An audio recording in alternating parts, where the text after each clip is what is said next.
You just crossed over into the female zone. Y'all, I just had to stop at a gas station and go pee. And, like, don't get me wrong. Don't get me wrong. I know I'm pretty.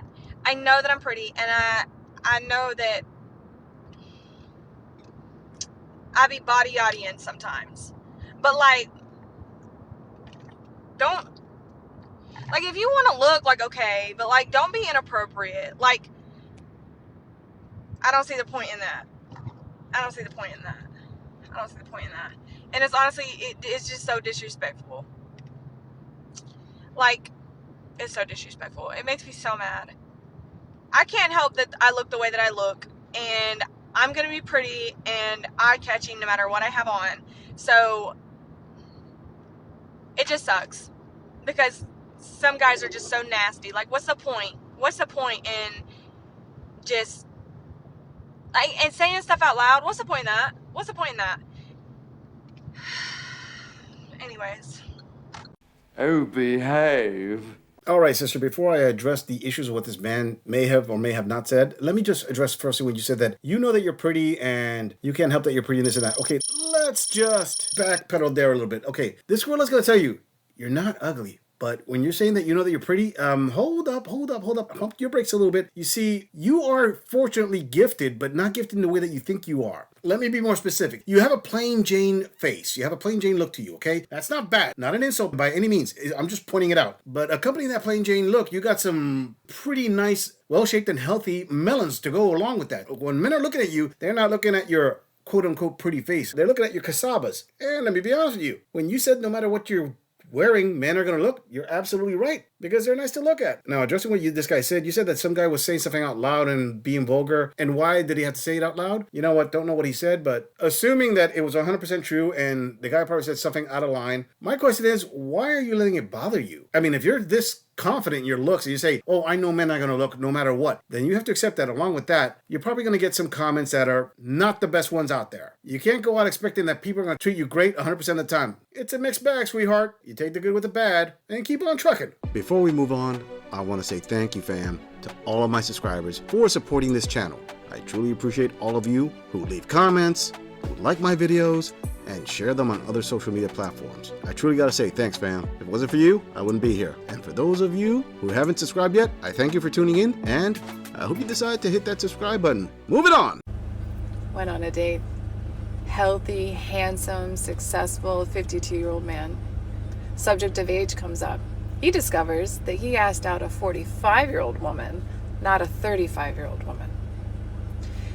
The way disappointment swept over his whole energetic field set me back and gave me the ultimate ick. Hey y'all, tonight's deep thought is for us single folk, so if you're not single, you can keep scrolling.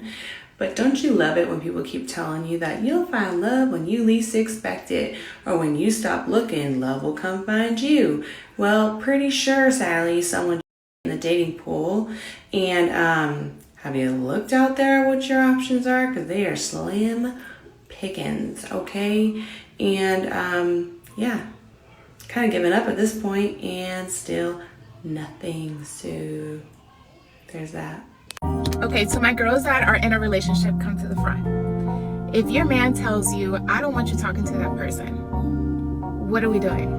Because for me, I feel like there's a difference. Either you feel uncomfortable, they did something that maybe I didn't see that you don't want me talking to them, or are you just being insecure?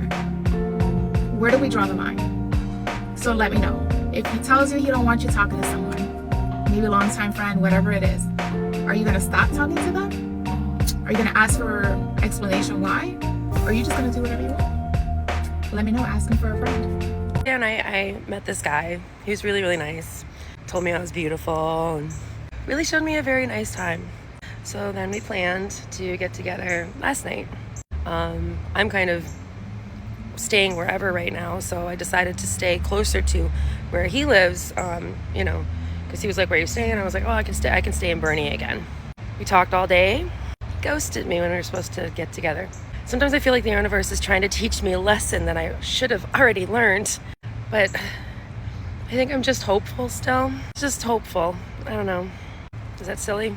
Impossible. impossible. All right, to that first post-wall queen. So hold up, sister. I'm assuming that the guy thought that he was dating a 35-year-old because you probably lied about your age. And you're 45 years old. So when he finally discovered that your true age, you're saying that his energy change gave you the complete ick?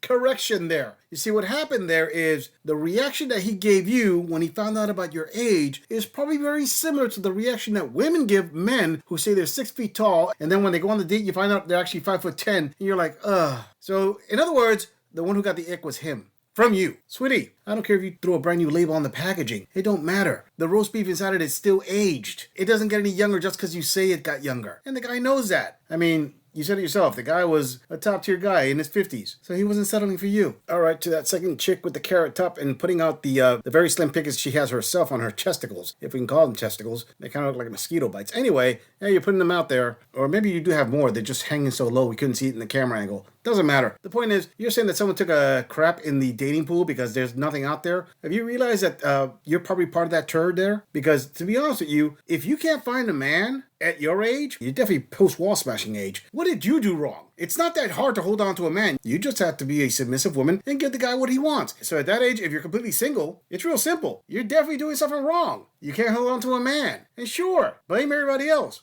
No problem. You're still alone. All right, for that third girl with the curls and the attitude. Okay, sister, you said that if your man tells you, hey, I don't want you talking to this person, you quickly labeled it as, oh, he's either uncomfortable or insecure. So this is something that men always say, that women completely confuse, especially modern women. Let me get this straight. The moment that he sets boundaries, it's a problem. So you want him to be a man, a manly man, to do everything you want him to do, protect and provide, yada, yada, yada. But then when he sets a boundary, now it's a problem. You don't want to follow that. And as you said, do whatever you want, so you're not going to respect him. You know what's going to happen with a guy like that? If you haven't married him yet, what he's going to say is, all right, listen, I set a boundary. You don't want to respect the boundaries? Okay, cool. You can be with your bad self by yourself. You and I don't need to be together. Want to know why? Because I set a boundary. If you do not respect the boundary, I'm not going to act like a bully or an abuser by saying, oh, I'm going to punish you for not respecting my boundary. It's real simple.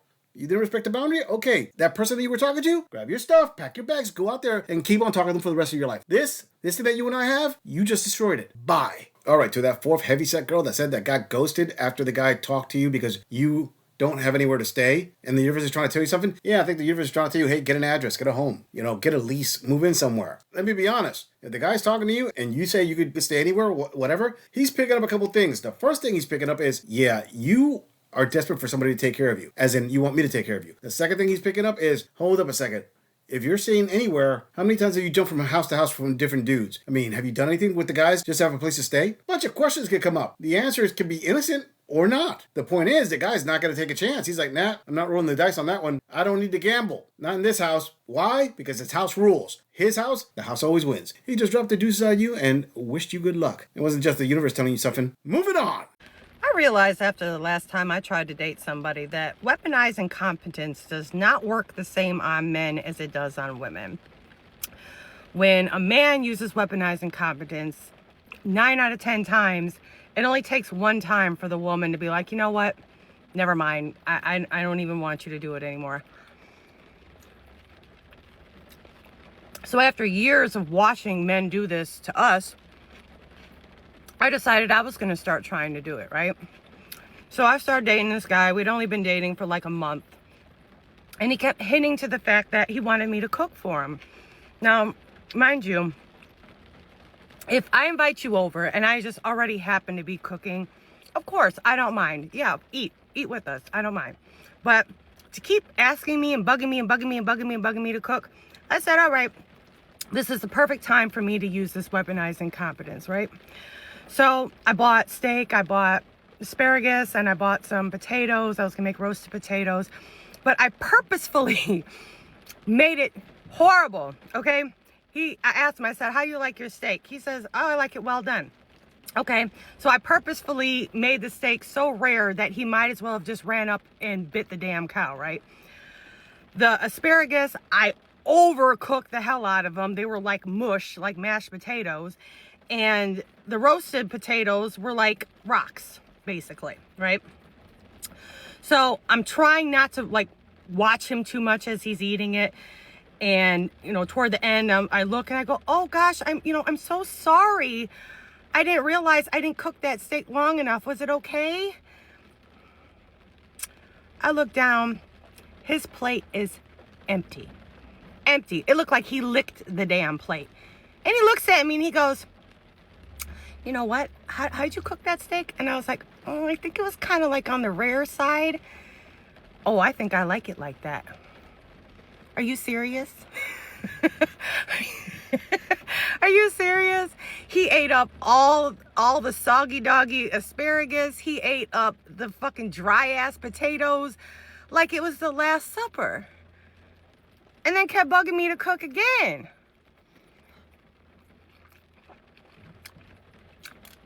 I just broke up with his ass. Oh, sister, a couple of things. First of all, let me point something out. You're telling this gorilla and the rest of the internet here that you actually broke up with a man because he appreciated your cooking?